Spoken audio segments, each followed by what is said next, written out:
Welcome back to the Imperfectionist podcast. My name is David Rendell, and it's good to have you back. I was wondering the other day how many of these we've done. I was thinking we were up into the double digits, and we are. I think we have 12 episodes that I'm hosting, and then one bonus episode that we posted where I was a guest on someone else's podcast.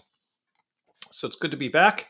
I've got some cool wristbands here. If you're watching, Little Pink Houses of Hope.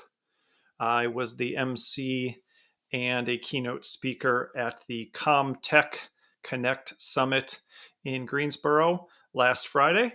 And they were raising money for a charity called Little Pink Houses of Hope that provides retreats at the beach for families who are battling, where one of the members is battling breast cancer. So they try to create a fun getaway for the family, help build relationships, but also, reduce stress and provide some positive experiences and some connection with people who are battling not just health issues, but also the financial issues and other things that kind of come along with that. And obviously, that was perfect for me since I'm all about pink. I love it, Little Pink Houses of Hope. So we obviously had that in common, and they loved I'm fit enough again to get back into my pink and gray pinstriped suit. And I think I mentioned that on the last podcast because it has a vest. It's a three-piece suit, and you can't hide in a vest that you need to button up. So they were loving that, and it's got a pink shirt and pink tie and pink buttons with it. And I think we'll just do the shoe of the week right away then, since we're talking about that event. We got these cool kind of wingtip Mark Nolan pink shoes. I really don't wear dress shoes. And so this is kind of a new one for me. And it was an experiment. I wore them for the first time with my custom made pink pinstripe suit. And so it worked out really well. They are comfortable. They're made kind of like a sneaker. They have a sole that's soft like a sneaker, but the upper is like a classic kind of wingtip, except it's pink. If you're listening and not watching, if you're watching, you can see it. So that's our shoe of the day. And somebody even asked me, and I think Facebook, what they were called. And so I sent them the link. But Mark Nolan, it's a Facebook ad. A lot of people don't like Facebook ads, but for me, it helps me find cool pink stuff.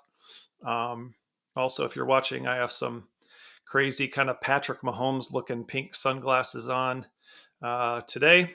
I figure the podcast is a fun way to wear all the weird sunglasses I've collected, all the pink sunglasses I've collected over the years. So it was awesome to be at the ComTech Summit. I was the MC, which is always fun. And I was a keynote speaker, did a 30-minute talk on the Freak Factor, which went really well. I started off by saying that there's two kinds of people, and we're going to talk more about this in the future. I ask people, when you're an MC, you have to ask people to shut off their phones. But I try to make it fun. So I say, get out your phones and then let's find out what kind of people we have in the room. I say there's two kinds of people. One kind is what I call bubble killers. I'm a bubble killer on my phone, meaning those little notification bubbles.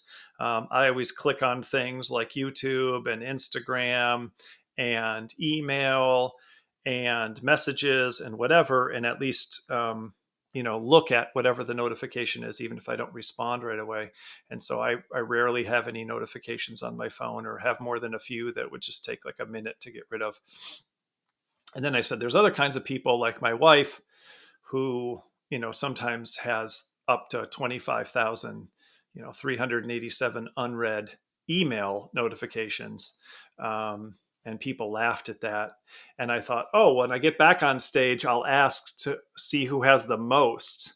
And what gave me that idea, somebody came up and whispered in my ear once I got off stage that they had 52,000 unread emails. So I thought we'd have a contest and see who had the most. So I started the bidding at 20. We had a little giveaway prize, this little I don't know, these little blue blocker glasses or something that they had.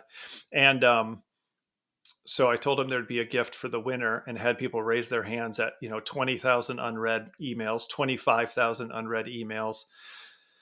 And we were up to 50 and 55. And finally, there was only one hand up. And I said, how many? And she said, 74,000 unread emails, which is pretty outrageous and amazing. So she won a prize for that. She also won a prize from the drawing later. And then we spent the day talking about all the ways that people hack into companies. And the biggest one is with phishing scams, which come through your email. And so we all decided she was the smartest person in the room, because you can't get hacked in a phishing scam if you never open your email. So she's the smartest person there and doing the best job by keeping her company safe. So 74,000 unread emails. So if you're beating yourself up for not being at inbox zero, just let yourself know you're not the worst. Somebody out there has 74,000 unread. That's not unresponded to. That's unread emails. So we're all different. We're all imperfect in different ways.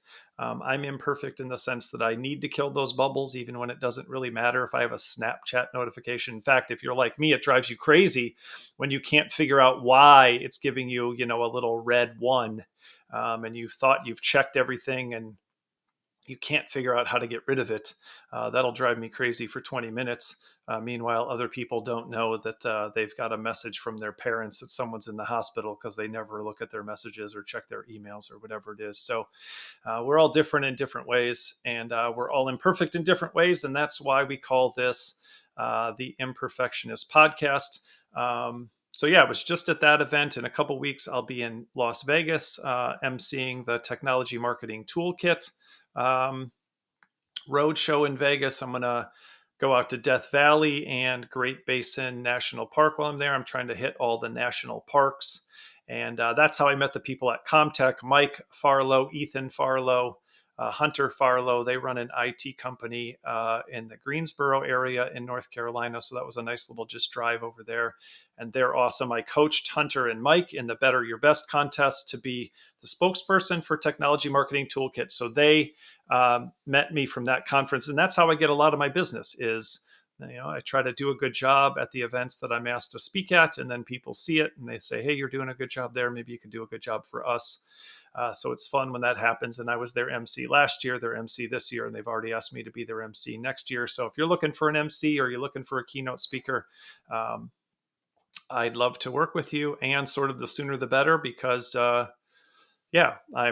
have 3 events I know that I'm emceeing next September. So Hunter and I were already looking at dates for his event to make sure we don't have conflicts there. So I'd love to work with you all, because that's my favorite thing to do, is find out how many unread emails people in the audience have. So this week, we are going to talk more about personality. So we're moving through kind of a process with discussing how personality works. So we talked about how it's not your behavior, it's your preferences, how it's genetic, it's just who you are, it's inborn to you. It isn't how you're raised.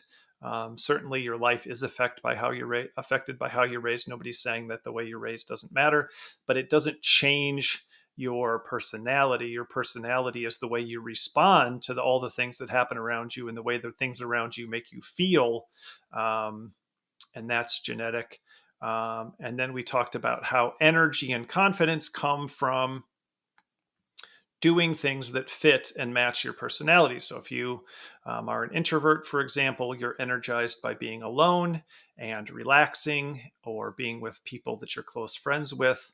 Or even if you are doing something relatively low key, like reading or knitting, or taking a walk alone or something like that. Whereas more extroverted people would prefer to be around people they don't know. They'd be happy being around lots of people, and they'd be excited about lots of activities, and kind of energized by those activities. So we talked about the power of doing things that match your personality, because obviously if you want more energy and confidence, and most people do, then the way to get there isn't through discipline or fighting yourself or changing yourself. It's by matching who you are to what you do. So the next piece, sort of the fourth part of this section of discussing personality, is about how personality is fairly stable over time. So one of the things that you hear people talking about, and again, you can see hopefully why we go in this order, because if you've been paying attention and if you believe the stuff I've been saying up to this point, then it would make sense that personality was fairly stable. Because if it's genetic, if it's just the way that you are, if it's your preferences, and you don't decide your preferences are just are your preferences. You tasted that food and you don't like it, and somebody else tasted that food and they do like it. You didn't decide to like something. Again, you can force yourself to eat something, that's a behavior, but you can't force yourself to like something. You can force yourself to go to a party, you can't force yourself to like the party. I can teach you how to use Microsoft Excel, we talked about that, but I can't force you to like it, and I can't even probably help you like it even if you want to. Liking isn't really something that we learn. It can be something we discover. I didn't ever try that food, and then I tried it and I liked it. But if you've tried some food a few times and you just don't like it, and it's been prepared in the way that it's traditionally prepared, and it's been prepared well, and that's not the problem. Nothing wrong with the food, nothing wrong with the preparation. It's just you don't like that, and that's a preference, and you didn't choose that preference, and there's nothing wrong with that preference. In fact, that's what we're going to talk about next time. The fifth installment is there's no good or bad personality. And it's not right or wrong to have those preferences. It's not right or wrong to be like that genetically. It's not right or wrong to get confidence and energy from your personality. And so today we're going to talk about how it's fairly stable over time. And I would just say stable over time. I don't think it changes very much at all. So let's talk about that. There's kind of two pieces of that. My Face ID on my phone doesn't work when I'm wearing these glasses, and I wanted to check my notes on my phone here for a second. So what I mean by that it's stable over time, is that it doesn't change. But this is one of the myths around personality. People will say that, oh, I took this assessment 5 years ago, and then I took it again, and my personality changed, or my results changed.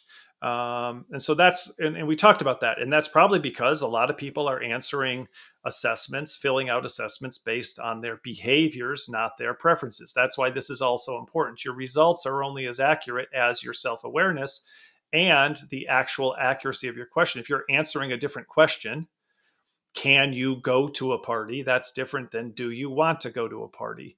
If somebody says, is this your personality? And you say, sure, because I do that at work, or sure, because I do that as a parent because I'm supposed to, that's a misunderstanding of the question. And so that's one of the first reasons that people think personality changes, when my argument would be that it doesn't, is because people are focusing on something that isn't personality. They're talking about stuff that does change, like, oh, yeah, well, I've gained weight over the years, so my body is changing.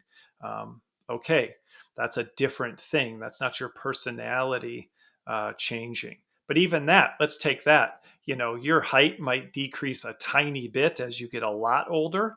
But height doesn't change, for example, just because you get older. It's stable over time and doesn't change that dramatically. And even that, your stature might change, your posture might get worse, but that doesn't technically change your height when we straighten you out.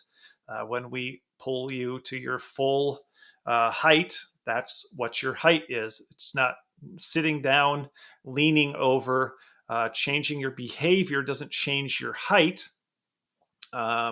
It just changes the way you appear at a particular time. And so personality is like that. So why does it look like personality changes? Okay, let's focus on that first, and then we'll talk about how early personality appears, which kind of shows its stability because it shows up real early and you can see the consistency over time. The main reason it looks like it changes is because somebody's behavior changes when something dramatic happens in their life. And then we say their personality changed instead of just saying, oh, their behavior changed. Okay. So this all goes back to understanding that personality isn't behavior, but I think it's worth looking at directly. So there's three pretty significant times well, just for example's sake, we might end up talking about more than three that you're going to see somebody say. These are the kind of the classic times you've probably already heard somebody say, oh, I know someone whose personality totally changed.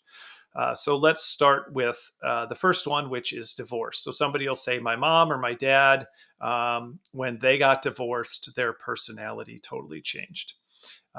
Now, why would you say that? Well, because their behavior changed after the divorce. Okay, so is that personality change? We just talked about it. No. But why does it look like personality change? Because it's a dramatic behavior change. And if you thought their behavior was consistent with their personality before, then if their behavior is consistent with their personality now, then it must be different. And so a better way to understand what's happening there is that you're probably, in the case of divorce, actually seeing the person's real personality for the first time, precisely because that relationship isn't restricting their preferences anymore. It's not restricting their expression of their personality anymore. And if the marriage was bad enough that they wanted a divorce or got a divorce, then you're now seeing who they really are without the limit of that other person saying, don't be like that, don't act like that. Why can't you be like this? Why can't you be the way that I want you to be? So, one explanation is the marriage was restricting their expression of their personality. And now, what you're seeing on the outside, because we can't see personality directly, is behavior that actually represents their personality, not a change in their personality. And the change is because they are more free to be who they really are because that other person isn't artificially restricting it. Now, in the case of a divorce that wasn't chosen by that particular individual, you might actually be seeing new behaviors that aren't reflective of their personality. In their mind, there was a good fit with that other person. They were able to be themselves around that other person, but some dynamic changed where the other person didn't want that anymore. And now they're devastated.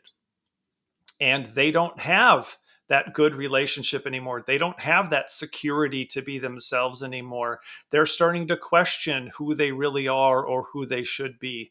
The rejection has them questioning if they do get to live a life consistent with who they are, and if they are allowed to behave the way they really want to, or if they do need to put on some kind of show in order to be attractive to or connected to some kind of other person. So whether it's a loss of those restrictions that frees that person up to behave differently and more consistently with their personality, or it causes someone to start to doubt or struggle with to what extent they get to live a life that's consistent with their personality. The behavior changes that come with a traumatic event or a dramatic event like a divorce aren't indicative of personality change. They're just behavior change because the situation has changed. And again, oftentimes either allowed the person more freedom or is causing someone to doubt or restrict their freedom to be themselves.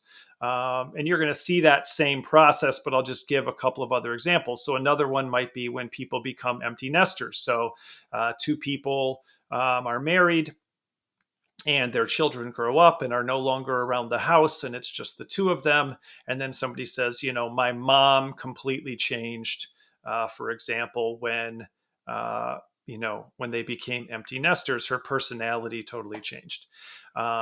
And now that's a different kind of potential restriction, but it's the same thing. What you might be seeing, what you're probably seeing is behavior change, not personality change. And you're probably seeing a behavior that's representative of who the person really is because they're not just trying to focus on what do the kids need from me?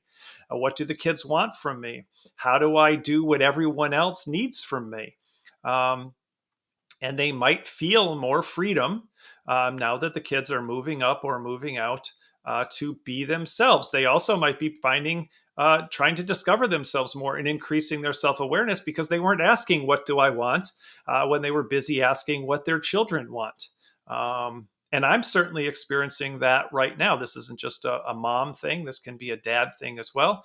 I have two daughters in college or that have graduated from college, and I have one daughter who's a senior in high school and is very busy and drives herself around and is very, connected to other people and gone a lot. For example, when I got back from that Comtech um, event on Friday, I was home alone for 2 days because my wife was on a trip and my daughter was on a trip. So my life has always had a decent amount of freedom, but now that my kids are grown, I have a significant amount of freedom to sort of ask myself, what do I want to do? I'm not spending all day chasing preschoolers around, and I liked that, and I liked my kids, but I have much more free, literally free time where no one is impinging on what I want to do.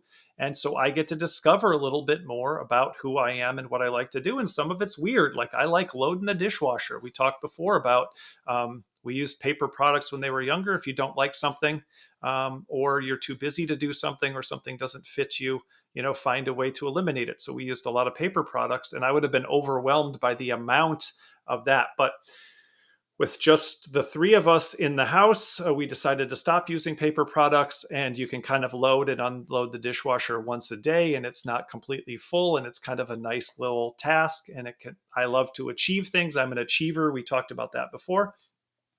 So I like doing that. I like, running some laundry and folding it while I watch some sports. I like doing the grocery shopping and having a little control over what we eat and trying to eat a little bit more healthy. I like the milk to be in the same spot in the refrigerator. And if you would have asked me 10 years ago, do I care about any of those things or want to do any of those things? I would say no, not because not because my personality has changed, but just because the situation didn't really have me asking myself, what do I want at all? Or how do I want things to be? I was really focused on being a good dad for my daughters, doing a good job with my business, helping my wife to not be overwhelmed with the kids, and kind of getting by, getting some decent sleep, not being exhausted, waking up to take the kids to school, picking the kids up from school, doing my job in between, all those kinds of things. I didn't have really a lot of time to ask, what do I really want to be doing? How do I want the refrigerator to be? We were just happy to have some groceries, maybe get a grocery delivery, maybe pick them up. I didn't really have the time to say, would I like walking around the grocery store? Would I like kind of knowing what's in the house? Half the time, I didn't even know what was in the refrigerator. And you're just kind of living sort of meal to meal. And certainly a lot of times I wasn't asking, how do I eat healthy? Again, I was just trying to get by because it takes a lot of time and energy to parent, especially young kids. And there's a lot of busyness. There's a lot of just dropping off and picking up. I mean, in a sense, having my kids grow up means I'm not driving Uber for 2 to 3 hours a day, which is what I was doing when they were younger. So I have a lot more time, even not just to discover who I am, but to be who I am, because no one's saying, no, no, no, it doesn't matter what you want because we need something else from you. So notice again that theme of freedom. Oftentimes, I don't think we're seeing a change in personality. We're just seeing more opportunities to discover what your personality is, self-awareness, but also to live it out. Because again, with 2 or 3 extra hours in the day, you start asking yourself, well, if I can do what I want during this time, what do I want? Instead of saying, what should I be doing? What am I supposed to be doing? What's the right thing? Because other people need these things from me. Now, again, that has the potential, just like divorce, to go in the opposite direction. Empty nest can lead to a lot of soul searching for someone. And again, though, that self-awareness is saying, well, now that my kids don't need me, who am I if I'm not just a mom, right? If my main activity of every day, and I don't mean just a mom in a pejorative way, I mean, now that I'm not primarily spending most of my time doing mom things, certainly, or dad things, right? Who am I? What is my purpose? What should I be doing with all of my time and energy? So again, there's a time of re-examining and self-awareness, and it can be really tough for some people. If you've defined yourself almost exclusively as a parent, and now there aren't as many parenting activities to do, it can leave you asking yourself, who am I? And what should I be doing with myself? And what are meaningful and important things to do? And I think that's great. I think it's a great time to, again, discover more about yourself. But again, that's what it is. It's discovery.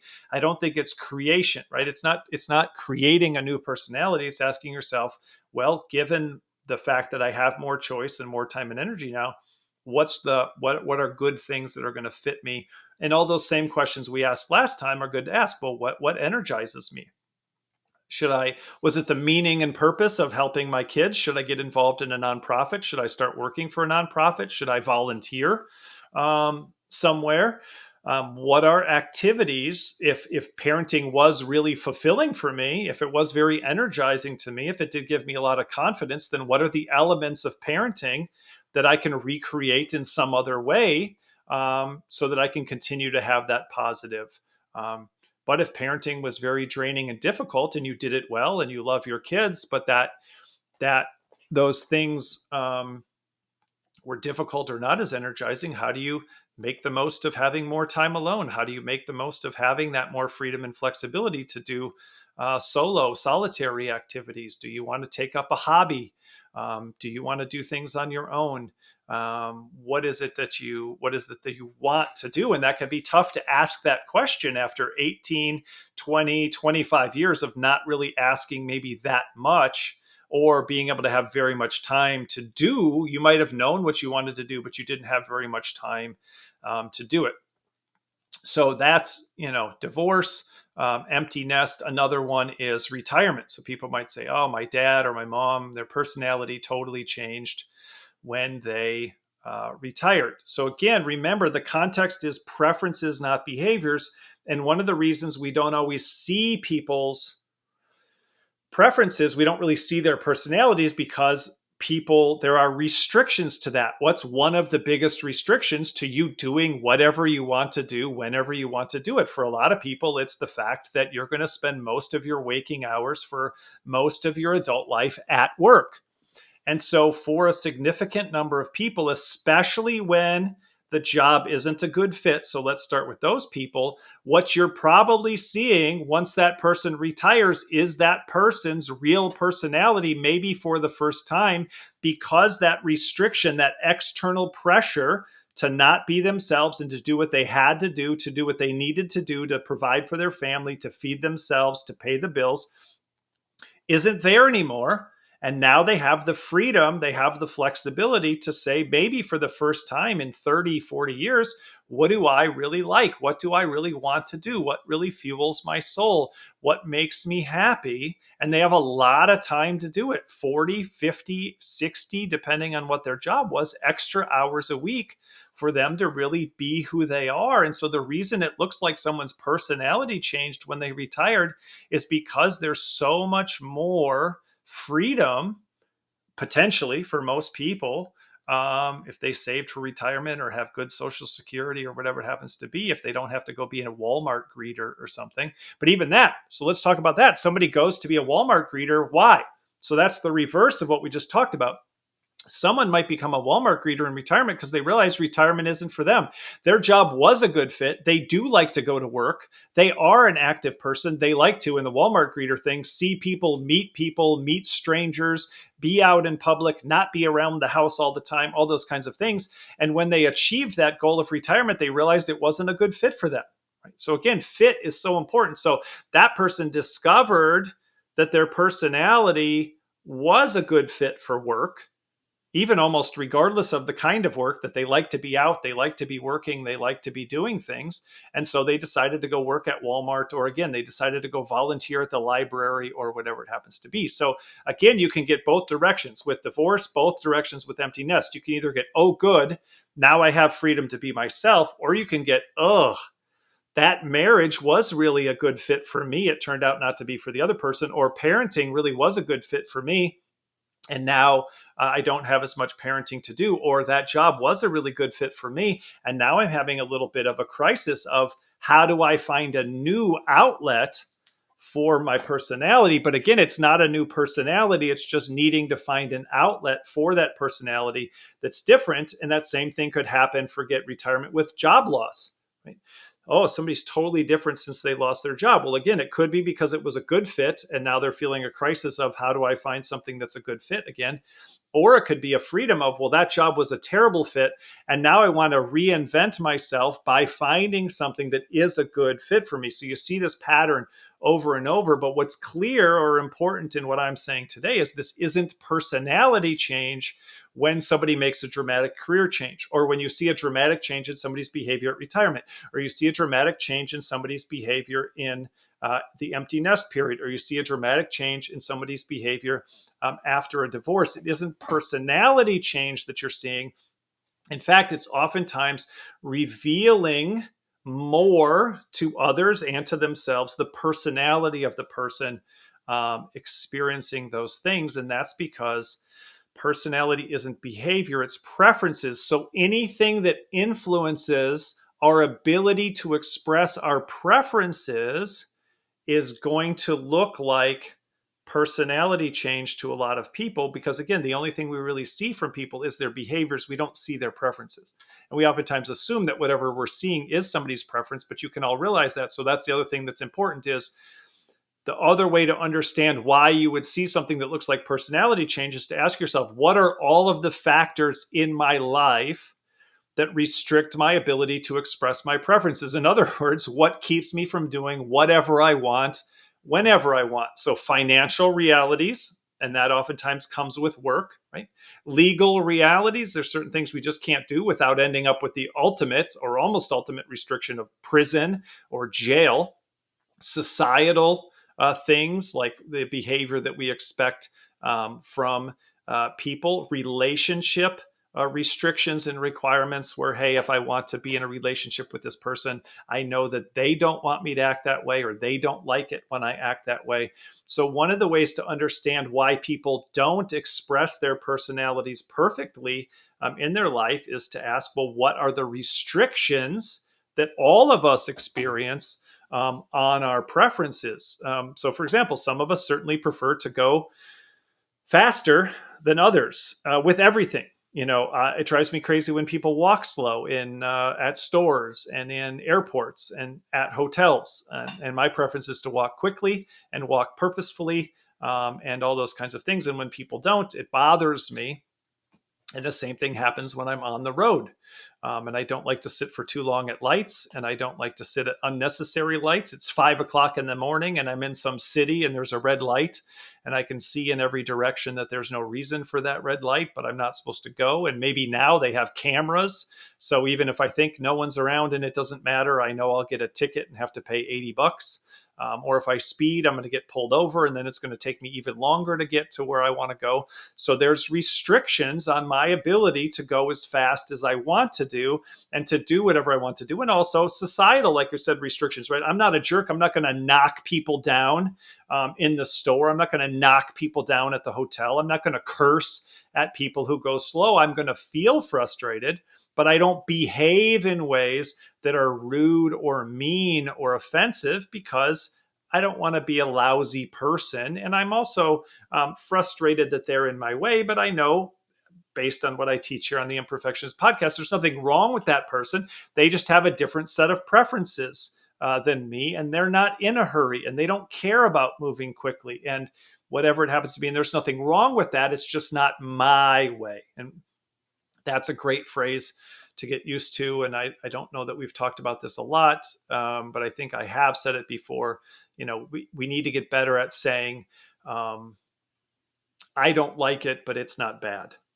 I don't like it that they're walking so slow, but it's not bad that they're walking slow. They may be enjoying themselves more. They may be seeing the sights more, or they might be doing something they need to do, which is figuring out where they are or figuring out where they want to go next, or they might be struggling physically or be out of shape or battling an injury. There's a million reasonable expectations for why they're not going as fast as me. And there's also a million reasons why going fast isn't necessarily quote unquote good. And I have to be honest about that I'm not perfect and that my way isn't perfect. That's the other reason this is the Imperfectionist podcast. So personality is fairly stable over time. And I just gave you a bunch of examples of when it might look like it's changing, but hopefully gave you some reasonable explanations of why that's not personality change. That's just somebody expressing themselves in ways that they didn't previously have the freedom to do, or struggling with a change in the way they can express that, or maybe changing their self awareness. But this kind of goes back to the genetic versus environmental, but it also shows that stability over time. Another way to see that personality is really stable over time is to watch how early you can see personality. Now, the only way that you can really do that is to um, look at family, probably, because you need to have experience with somebody from a very young age and watch how stable their personality and their preferences are over that time. That's the only really way I know to do it, unless you're some kind of professional researcher who has, access to the ability, to children and be able to do some kind of longitudinal study with them. So for most people, the place you're going to see this is in children and watching them grow up and turn into adults. And the longer that process goes, the more you can see a lot of that stability, because especially with children, they feel, especially at a young age, the freedom, hopefully, to express their preferences, because at some point they don't even know that they're not supposed to, and they're yelling at you, or they're crying, or they're whatever, because they don't have those societal restrictions and other things that other people might have. So this has definitely been true with all of my daughters. So we'll just talk about a few of them. And I think I mentioned on a past episode that, for example, my oldest daughter loves to be early to everything. In fact, significantly early. She wanted to be 15 minutes early to school, which was the maximum amount of early you could be without being, charged for what they called extended care. But if you got her there 14 minutes early instead of 15 minutes early, she didn't say, okay, we're 14 minutes early. She said, we're late. Because we weren't 15 minutes early. And that couldn't possibly be a learned behavior, because my wife is 15 minutes late to most things, if not even later. And I'm on time, but I don't show up, what I would call excessively early to things. That's not my style either. So she had her own unique preference at a very young age. And she kept that preference throughout her life. And she's 22, and we went recently to look at a new apartment with her, and she's recently moved into a new apartment and moved out of our house. And we got to that meeting for the apartment super early, and then it turned out the person that was supposed to meet us there was super late, so we ended up just sitting around for like an hour. She likes to be really, really early. She likes to think about all the things that might make her late and try to counteract those by leaving a lot of extra time. And then when everything goes smoothly, we end up there super early. And that's the way she likes things to be. The other big preference that she's had since a very young age is to have a plan and to know that plan. So she was really little, and we needed to go somewhere like the doctor, something that kid wouldn't want to do, the dentist. And we thought, well, let's go a little early and let's go get some ice cream at McDonald's or something like that. Something also fun that a kid would like, and certainly way more fun than the dentist or the doctor. And when we tried to rustle her up and get her in the car to do that, and told her about this fun thing, this good thing that we were going to do that any kid would be excited to do, she was mad. And she was also, self-aware enough and communicative enough to say, she basically said, I like ice cream, but you need to tell me when the plans change. I don't like to do new stuff, even when it's good stuff, when I don't know and basically have time to prepare for it. I like advance notice. I like planning, right? And so this is her at a very, very young age. And again, with sports, and I've mentioned this in the past, she knew at a very young age, I don't want to play sports with a ball. I'm not very coordinated. I'm also a little bit fearful of being hurt. I also don't like being around a bunch of people. I also don't like the chaos of team sports. I also don't like interacting with other people that much. And a lot of people would be like, oh, well, you got to teach that kid to face their fears and all these kinds of things. And again, that's not my mindset. And it's not a fear. It's an actual understanding of, I don't like that. And so here's what's interesting. The reason we think, personalities are going to change is because we think that they're related to the environment. So we think the more experiences somebody has, the more that personality is going to change. And so they couldn't have had a real strong personality at a real young age because they haven't had time to develop a personality yet. So one of the ways to understand the stability of it is to see how early it can happen, and to see how even from a very young age, and even during a period of time where we oftentimes think somebody is still some kind of blank slate or some kind of open book, and still like a sponge sort of absorbing what's going on in the world and becoming who they are, that they oftentimes already are that person. They're just learning how to express it, when to express it, when they have the freedom to express it, what are the best ways to express it. And they're battling their own set of restrictions on those preferences. Because again, if you grow up in a really strict family, you have people who are telling you from a very young age, I'm not interested in your preferences. Here's what a good person looks like. Here's what good behavior looks like. Here's what's appropriate and what's inappropriate. You don't live in an environment, and a lot of kids don't, where anybody's asking you about your preferences. A school, it very rarely asks you about your preferences. School starts at this time and it ends at this time. It includes these courses, and you don't get to choose which classes you take. You don't get to choose when they start and when they end. You don't get to choose the teacher until college. And even then, there might be two professors that teach the same thing, but you don't even know which one you would like or wouldn't like. You get to choose your major, at least in college. So you're starting to get some kind of choice, but there's not a lot of freedom of choice for young kids, depending on, again, how their parents and teachers handle it. You get a good teacher who takes an interest in you as a person and starts to try to discover your preferences. Maybe you get a guidance counselor at some point. Maybe your parent or parents start asking you those kinds of questions and have that mentality. But there's more of this kind of idea that here's what it takes to be successful in the quote unquote real world. And the way to get there is to do what school says, and do what college says, and do what your parents say. And you have to kind of make yourself into what the world needs you to be. You don't need to discover yourself.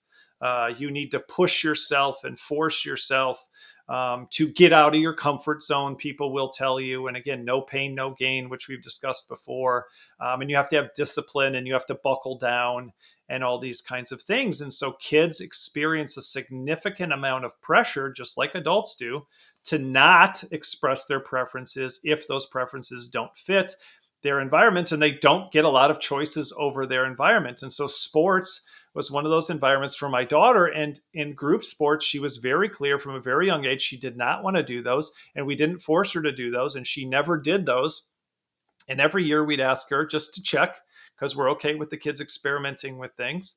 And then we're also okay with them quitting those things if they don't fit. Because again, I think this is maybe one of the things I'd like to add to this. They're fairly stable over time, but they also start, that means that goes in both directions. They're stable over a long period of time, but it also means because they're genetic, they start immediately, and you can start picking them up on immediately. And so I'd like you to, but if we don't believe that, we think, oh, I'm going to form my kids' preferences, and so I'm going to push them to do sports. I'm going to teach them to like sports. Sports were good for me, so sports are good for you. Well, you're a different person with a different personality. And even if sports were good for you, was it group sports or was it individual sports? There's things about even different sports that can appeal to different kinds of people with different kinds of strengths and weaknesses. And certainly if you had a very, very short child, you wouldn't think, oh, I bet they're going to be great at basketball. And if you had a really, really tall child, you probably wouldn't have them go out for soccer or something like that, where height isn't really much of an advantage. We'd start looking for fit, but only if we think that there's already something there, that we're not molding their personality, we're helping them discover their personality, and we're sort of adapting to their personality instead of trying to force them to always adapt to the things around them. So for my second daughter, one of the things we saw from a very young age was that she likes to do things by herself. And almost everybody's had at least one kid like that. I do it by myself. Even when they can't do it by themselves, they want to try to figure out a way to do it by themselves. And so the most extreme example of that was when she was so small that there was no way for her to reach up and turn the water on to wash her hands. So we'd turn the water on for her, and then she would she also became our gymnast. She would put her toes into the handles of the cabinet underneath the sink, and then climb up and then shut off the handles of the water that we had just turned on, and then turn it back on herself, and then get soap and wash her hands and say, I can do it by myself. So she's always been a very independent person. She's also been a very strong person, also a very active person from a very young age. And that continues to this day. She's very strong, very independent, very active. She's also very sensitive. There's a great book by Jen Granneman that we'll probably talk at some point talk about called Sensitive, which is a great book for my middle daughter that talks about the value of sensitivity, which we oftentimes see as an imperfection. We say you need to toughen up, you need to have a thicker skin, you need to let that roll off your back. When you don't, you need to stop being so emotional. You need to stop being so vulnerable. No, you don't. Sensitivity is a powerful strength. It's not a weakness. It's a strength. It's not a negative. It's a positive, but we almost always see those. And then we pressure that person, which is the worst thing you can do to a sensitive person because it's devastating to them to not be like that. So we've seen her sensitivity from a very young age. When she was in kindergarten, when she was starting kindergarten, she got a list of all the kids' names. And she made these, she had seen this from, I think, preschool, where they gave out these candy awards at the end of the year. Like you'd give a Snickers to the kid who made you laugh the most. The teacher gave out these awards. And so Emma spent hours before class, before her first day of class, creating awards for all these different kids with little suckers and pieces of gum and writing them little notes. She's always been incredibly sensitive, incredibly kind, incredibly caring. Very early on in life, she stopped going to movies and told us she didn't want to go to movies because even fun, quote unquote, fun Disney movies that are for kids always have a significant element of sadness and loss. The worst one, for example, is the movie Up. If you've ever seen it, it should be called Down. And there's a montage in the first 5 minutes where this guy basically loses everything in his life, including his wife. And they also can't have kids. So he doesn't have any kids once his wife dies. And all he's got left is his house. And these people are trying to steal his house to build some big building. And that's the beginning of the whole movie. And my daughter was just sobbing and sobbing. And I was sobbing. And Toy Story, these toys have their lives in jeopardy and they're being run through a shredder, and they're fighting the loss of their owner and the pain of being separated. And she was so sensitive that she knew she didn't want to put herself through that. And there's no reason to go and have that sad experience. And it was too devastating. You might say it's not real or you need to learn to toughen up. Well, I actually did the same thing at some point in my adult life. I used to watch these crime shows where, NCIS and CSI and this kind of stuff, where they'd catch the person who'd done some kind of thing. But what I realized is once I had kids, there was only three real things that could happen in the show. Something was going to happen to some lady, and I was married to a lady, and I didn't like, watching somebody else's wife get murdered or assaulted or kidnapped or whatever. And then, or something could happen to a child. And I didn't want to have to imagine that since I had children. And even though I had daughters, I didn't want to see it happen to somebody's son either. And so I realized that just I didn't like that. I'm not one of those people who can separate it or say this isn't real, or this has nothing to do with me. It felt too close to real life. And it does happen in real life. So saying that's not real isn't true. Terrible things happen to children. Terrible crimes happen to adults and to spouses and to partners all the time. So I understand that sensitivity. I've always been a crier. Emma and I have a special connection because I'm very sensitive. And so I understand her level of sensitivity. And for me, it's even a little bit more of a stigma because we don't expect men to be that sensitive, and we oftentimes see it as a negative. So one element of what makes what we call imperfections is when somebody's uniqueness doesn't fit our stereotype of what that particular, for example, gender should be like. Men should be tough and strong, and women should be sensitive and nurturing, or whatever it happens to be. But even then, when it gets to be quote unquote too sensitive or too emotional, then we want to start restricting somebody's ability to be themselves. With our youngest, her very clear personality from a very young age is wanting to do what she wants, wanting to do her own thing, not wanting to follow rules, not wanting to do what she was told, having a very strong desire to be in charge, to tell us what to do. not feeling any sense of obligation to show us respect or acknowledge that she doesn't have the ability to pay her own bills or take care of herself yet, or that we might have any intelligence or ability. And that hasn't changed over 17 years. So I think if you look at your experiences with people over time, and if you have children or nieces and nephews, or you have an experience with, watching someone grow up, maybe one of your friends' children or something like that, if you're paying attention, and again, for me, I was, because I believe this kind of stuff and I think this kind of stuff matters, you will see people have a personality from a very young age. And you'll see, even if they're in, we all experience restrictions over our ability to act on those preferences. You'll see it come out because there's no way to completely restrict our personality and our preferences.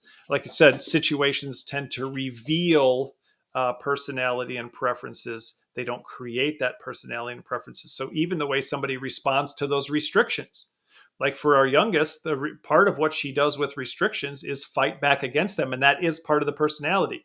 When you don't let me be who I want to be and you don't let me do what I want to do, my personality is that I don't have a light preference for that. I don't have a moderate preference for that. I have a strong preference to do what I want. And so I'm going to fight you because I need to do what I want to do, because that's one of the primary core parts of my personality, where somebody else's personality is, I like to make other people happy. I don't like to rock the boat. I like to look around and sort of see what people are hoping for. And in that case, the person's adaptation isn't a restriction of their personality, it's an expression of their personality. Their personality is, I like to make other people comfortable. I don't like to get in the way. I don't need to be the center of attention. I'm happy doing what makes other people happy. That doesn't have to be, again, we like to pathologize things. That doesn't have to be a pathology. I talked about that before. We talked about lower preferences. I have that with eating. I'm happy eating so many different things that it's not, one of the things that makes me happy is helping other people have what they would like to have.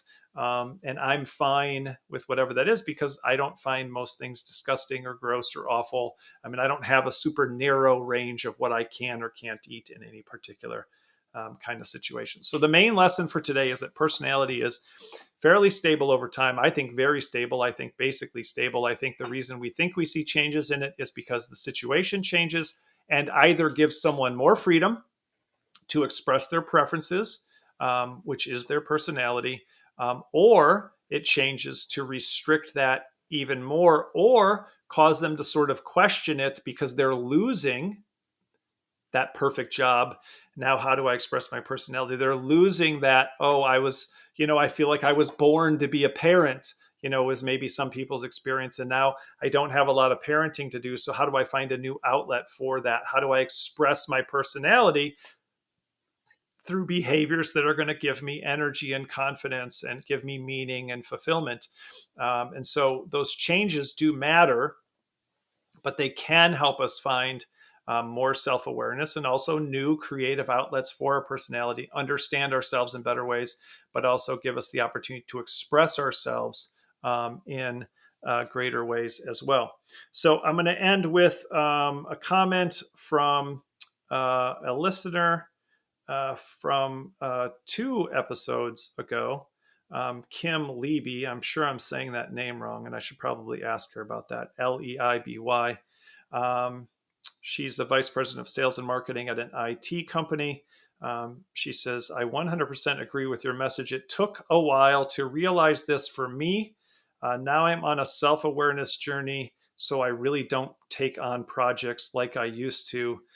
Thank you. Great message. So what we were talking about there was how you get more energy. It was the episode on getting more energy and confidence from doing things that are consistent with your personality. And she said she's been learning that over the years and now takes on new things differently, because she's not just saying, like, can I do that? She's saying, is that a good fit for who I am? So even if you don't change anything about what you're currently doing, you can, going forward, start readdressing um, what you're going to do in the future when you start having those choices. And that's again what oftentimes happens with divorce, empty nest, retirement. When I have more choice, when I have the opportunity to choose, when there's something new to decide, can I make that new decision with my personality, with my preferences in mind, instead of just saying I should, or I'm supposed to, or I'm sure I can figure it out, or it would be better if I pushed myself to do that, or I should have more self discipline. You hear should a lot in that, and that's something I would encourage you to challenge. So we got the cool Patrick Mahomes style, for those of you who aren't watching, pink sunglasses. They got the pink frames, and they're kind of a cool reflective pink mirror. We got the headphones. We got a Nike pink shirt. We've got our little pink houses of hope wristbands from the Comtech Summit. We got our Mark Nolan pink wingtip shoes. So I hope you've enjoyed this episode. We're going to have one more. I mean, we're kind of always going to be talking about this, but we're going to do another installment of a kind of a fifth part of talking about personality next time, which is, and this is really the basis of the Imperfectionist podcast. Just wanted you to know how we got there, right? If we just start with the last one, we go, there's no such thing as a good or bad personality. No personality is better or worse than any other personality. No person's personality is better or worse than anybody else's personality. People just go, oh, yeah, there is, because you shouldn't act a certain way or whatever, right? So hopefully we're building up to that, and you're seeing how, if you believe these first four things, how that last one starts to make more sense. There's no good or bad thing about your preferences for how you live your life, or what you like and what you don't like when it comes to personality. Also, hopefully, we just said a person's personality. Hopefully, you're starting to see sort of where we get that word from, right? We call someone a person, and then we say there's a personality, right? Who that person is fundamentally. Look at that connection between person and personality. So, hope you've enjoyed this episode of The Imperfectionist. My name is David Rendell. Check us out on Apple. Check us out on Spotify. Check us out on YouTube. Leave a comment, like, subscribe, and we will see you next time.